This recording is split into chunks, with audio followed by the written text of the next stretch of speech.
सज्जनों, आज हम आपके साथ डिस्कस करना चाहते हैं कि कुंडलिनी क्या होती है और कुंडलिनी को कैसे जागृत किया जाता है। तो दोनों जो कुंडली के वो हैं वो हम आपसे डिस्कस करेंगे।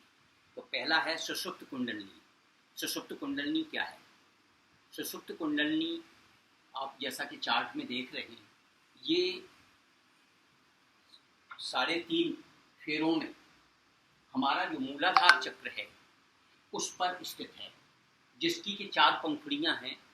उसमें सम, सम, बम, सम, ये 4 पंखुड़ियां हैं जो जिसके अंदर, जिसके पंखुड़ियों के ऊपर ये जो कुंडलिनी है सुषुप्तावस्था में वो सोई हुई है प्रत्येक मानव मात्र के लिए।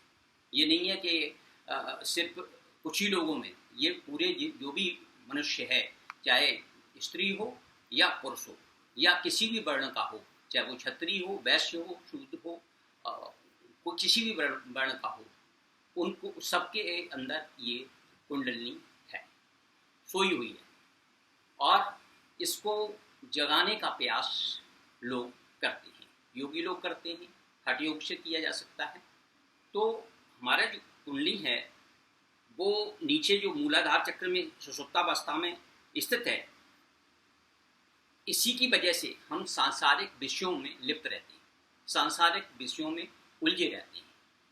तो हम इसको कैसे जागृत करें, इस पर हम आपसे डिस्कस करेंगे दूसरे चार्ट के हिसाब से। ये आपका जो दूसरा चार्ट है ये आपसे जो है जागृत अवस्था में है। ये उत्थित कुंडलिनी जिसे कहते हैं, जो जागृत अवस्था वाली कुंडलिनी है। तो उसमें जो है 7 चक्र हैं। ये है पहला मूलाधार चक्र, ये है स्वाधिष्ठान चक्र, ये है मणिपूरक चक्र, और ये है अनाहत चक्र, और ये है विशुद्ध चक्र, और ये है आपका आज्ञा चक्र, और लास्ट में है सहस्त्रार चक्र। तो 7 चक्र हैं, इनका भेदन करना पड़ता है और इससे कुंडलिनी को मूलाधार चक्र से ऊपर की ओर सहस्त्रार चक्र तक ले जाते हैं। और हमको जो हमारी कुंडलिनी जागृत होती है तो हमें विभिन्न प्रकार के अनुभव प्राप्त होने लगते हैं और जो कि दिखाई पड़ने लगते हैं। जो सुषुप्त कुंडलिनी को जागृत कर सभी चक्रों, मूलाधार चक्र से लेकर के और सहस्त्रार चक्र तक शिव चेतना या परमात्मा का स्थान माना गया है। ये ऊपर का जो सहस्त्रार चक्र है, जहां से हम कुंडलिनी को ऊपर ले जाना चाहते हैं, और इसी के अंदर सब स्थित है। 5 तत्व इसी में आ जाते हैं और 7 चक्र आ जाते हैं। तो हम पहले जो कुंडलिनी है उसको जागृत करने से क्या होता है, ये हम इस पर डिस्कस कर रहे हैं आपके साथ में।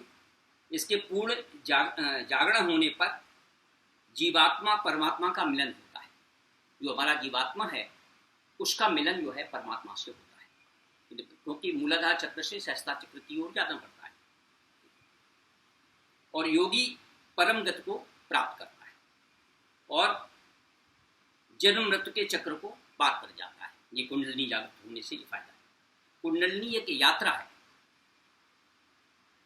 अनिवार्य और निरंतर आनंद की यात्रा है, परमानंद की यात्रा है।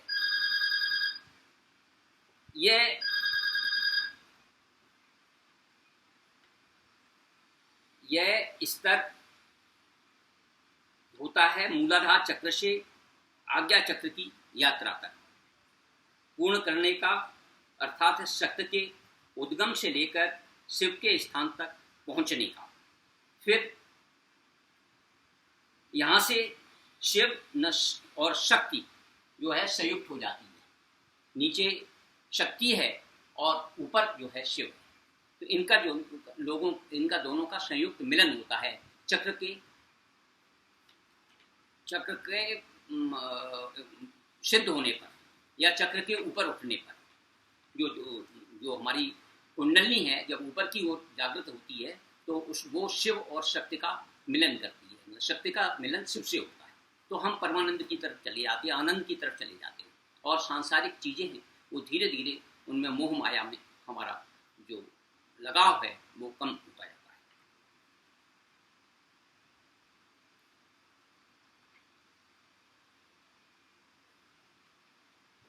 इसमें आनंद के सैकड़ों, एक बिंदु है जिसमें सैकड़ों आनंद के मोती बिखरे पड़े। यह एक शाश्वत पथ पर चलने की प्रस्तावना का समग्र जीवन को छोड़कर विशिष्ट बनने की एक प्रक्रिया है। मन है वो अभी अस्थिर था तो हमारी स्थिरता की तरफ जाता है, सांसारिक चीज़ों से हटकर। और जो जागृत होने की जो बेन लक्षण है, शरीर में रोमांच होने लगता है इसका, और शरीर जो है काबू में नहीं रहता है। अनायास योगिक क्रियाएं होने लग जाती हैं। हम सोचते नहीं हैं, कभी हम ध्यान करने लगते हैं, कभी कुंभक करने लगते हैं, कभी अंतर्मन ने ऐसा प्रतीत होता है कि ईश्वर समीप हो गया है। हमारी आध्यात्मिक चेतना का आभास होने लगता है, हम में आध्यात्मिकता की बढ़ोतरी होती है, वृद्धि होने लगती है। ये आपकी जो कुंडली है ये जागृत होने का, कुंडली के दो फिगर्स हैं, वो अपने एक सुषुप्त कुंडली और ये उत्थित कुंडली। जागृत कुंडली में जब जो कुंडली है जो सोई हुई थी 3.5 फेरों में, वो जब जागृत होती है तो ये ऊपर की तरफ चलती है, तो सब चक्रों को भेदन करती है। आध्यात्मिक चेतना का आभास होता है और आंतरिक प्रसन्नता का अनुभव होता है। ये जो चीज़ें हैं वो हमारी जो कुंडली जागृत होती है तो हमें ऐसा आभास होने लगता है। और जागृत करने के लिए, कुंडली जागृत करने के लिए हमें श्रद्धा, विश्वास और निरंतर अभ्यास की आवश्यकता है। बराबर हम अवश्य इनको करते रहेंगे तो हमको कुंडली हमारी जागृत होती रहती है, तो ये आध्यात्मिक चेतना की तरफ ले जाती है। ऐसे अभी हमारा मन नहीं लगता है अध्यात्म में करते हैं, तो हम जब बैठते हैं पूजन के लिए तो हमारा मन इधर उधर भटकता रहता है और हम करते कुछ हैं और होता कुछ है, और हम वहाँ अटेंशन पे नहीं कर पाते। पूजा तो भगवान की कर रहे हैं लेकिन हम सोच कुछ और रहे हैं। तो ये चीज़ें जो हमारी ये हम प्रैक्टिस करते हैं, अभ्यास करते हैं कुंडली जागरण करने का, तो हमें ये आध्यात्मिक चेतना का हमारे में बढ़ोतरी होती है, वृद्धि होती है और हमारा मन उसमें लगने लगता है। हम इन चक्रों की जो विवेचना है आपको नेक्स्ट वीडियो में, पहले हम एक एक करके सभी चक्र लेंगे। पहले हम मूलाधार चक्र लेंगे, उसके बाद स्वादिष्टान चक्र लेंगे, उसके बाद हम आपका और चक्र जो है मणिपूरक चक्र है उसको लेंगे, और इसी तरह से हम आपका अनाहत चक्र, विशुद्ध चक्र, आज्ञा चक्र और शस्ता चक्र तक हर एक चक्र का अलग से डिस्कशन करेंगे आपके साथ नेक्स्ट वीडियो में। और इस कुंडली के जागरण के बारे में आपको जो हमने ये अभी वीडियो प्रस्तुत किया, ये हमें आपको अगर अच्छा लगे तो इसके लाइक करिएगा, शेयर करिएगा, सब्सक्राइब अवश्य करें और पूरा देखें, जिससे आपके अंदर भी आध्यात्मिक चेतना का आभास हो। धन्यवाद।